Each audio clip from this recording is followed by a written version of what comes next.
Hello guys welcome to our new blog. आपण मैंने केमती अच्छे आशा कर आपण मैंने भल थे आम भी बहुत भलरे अच्छु। आज आपण मैंने भावुथे ये आलू टमाटर देखिए कौन हो आज मो झील खाइब आलू परोटा। तो चलते जीवा आलू बनइबा आलू परोटा।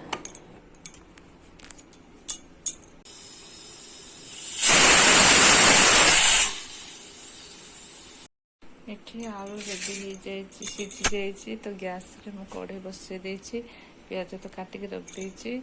तापर तेल गरम हो गलानी तो हम टिके जीरा पके दबा।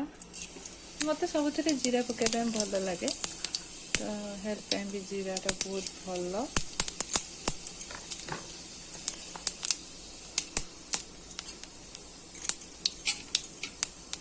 जीरा टिके कलर हो गले पियाज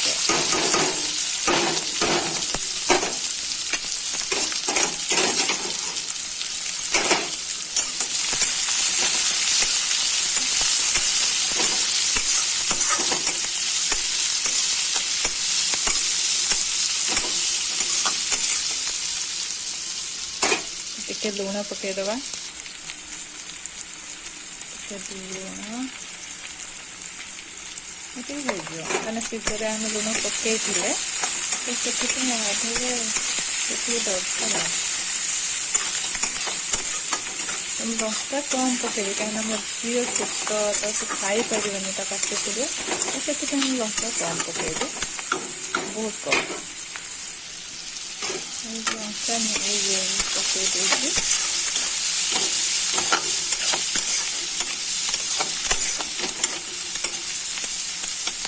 छाड़ीदे मूलिया पर्यंत। तापर आम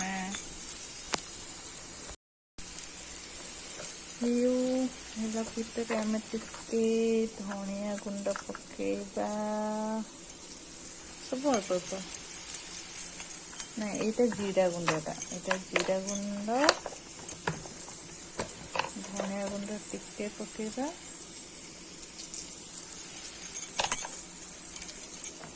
करी पाउडर टिके पकेबा। से टिके टिके खाली टेस्टा भल आसापी पोस्ट होती।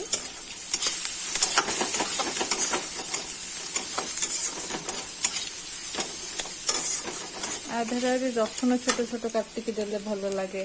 अदा छोट छोट कटा देले भी भल लगे। रसुण अदाटा को छाड़ देती पकईनी तो टेस्ट भल आसे बास्ना भी भल आसे। हमारे पियाज हो गलानी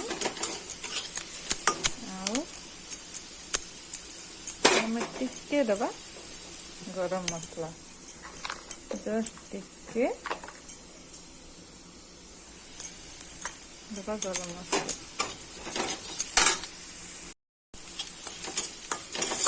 आपण मैंने केमती आलू परोटा करती तो मुझे जानी प्लीज कमेंट जनइबे। जदि मुझे जानी नी से मुझे ट्राए करी करने केमती परोटा बनाऊँच केमती आलूटा मैंने कषिकी दौरान आम टमाटोटा जो दुटा कषे देदे टमाटोटा भी बहुत भल लगे खटा आसे तो से मत भल लगे। आप चाहिए दे पारे न चाहिए दे पारे।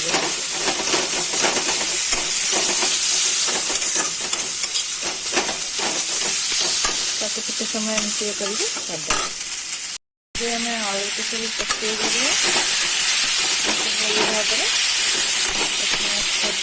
भाव कषिदा फ्रेम करदे हाथ करने पड़े सब पड़कार हो पूरा फ्रेम करदे।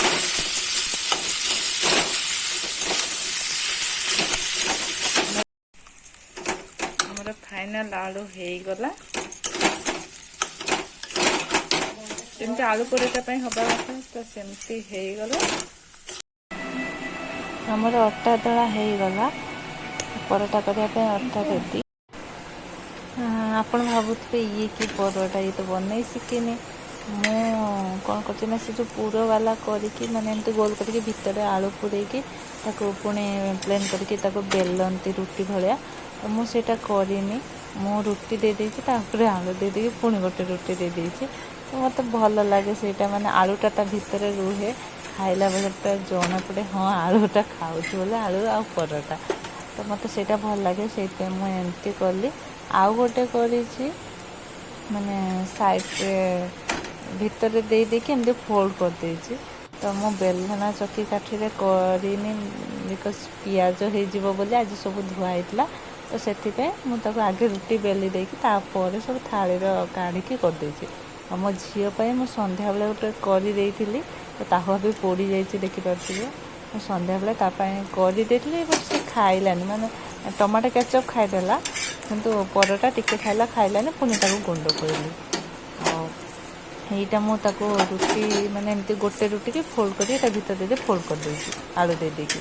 ତ ଆପଣ ଭାବୁଥିବେ ମୁଁ ତ କିଛି ଜାଣିନି, ବଟ୍ ମୁଁ ଜାଣିଛି, ମୁଁ କରିନି। ଆଉ ଏମିତି ସେପ୍ ଗୁଡ଼ା ଉଲ୍ଟା ପଲ୍ଟା ଟିକେ ହେଇଗଲା, ବଙ୍କା ତେଢ଼ା, କାହିଁକିନା ଗୋଟେ ହାତରେ ମୋବାଇଲ, ଗୋଟେ ହାତରେ କରୁଛି, ମାନେ ମୋବାଇଲ ସୁଟ୍ କରୁଛି, ଆଉ ଗୋଟେ ହାତରେ ଏଠି ପରଟା କରୁଛି।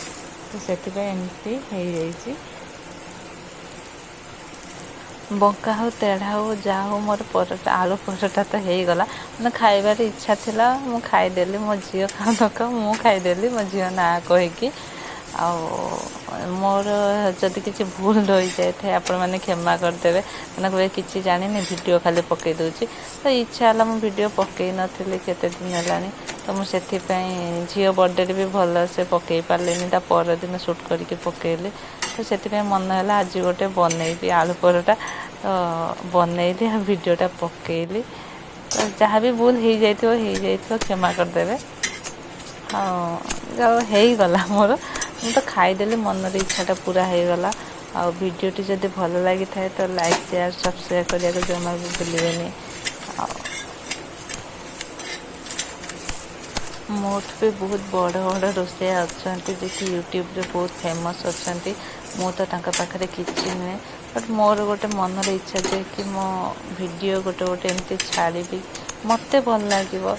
ଆଉ ମୋର ବି ଯାହା କିଛି ହଉ ନ ହଉ, ମୋ ଭିଡ଼ିଓ ଲାଇକ୍ କରନ୍ତୁ ୟା ନ କରନ୍ତୁ, ମୋ ଝିଅ ଉପରେ ସବୁବେଳେ ଆଶୀର୍ବାଦ ରଖିଥାନ୍ତୁ। ସିଏ ଯେମିତି ଭଲରେ ରହୁ, ଭଲ ମଣିଷ ହଉ। ଆଉ ଏଇଟା ତ ମୋର ହେଇଯାଇଥିଲା କ'ଣ କି ପୁରା ମିଶି ଯାଇଥିଲା।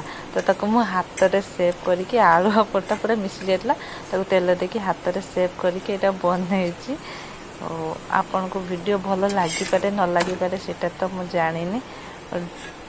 ଭିଡ଼ିଓଟିକୁ ଏଇଠି ଏଣ୍ଡ୍ କରୁଛୁ। ଜୟ ଜଗନ୍ନାଥ।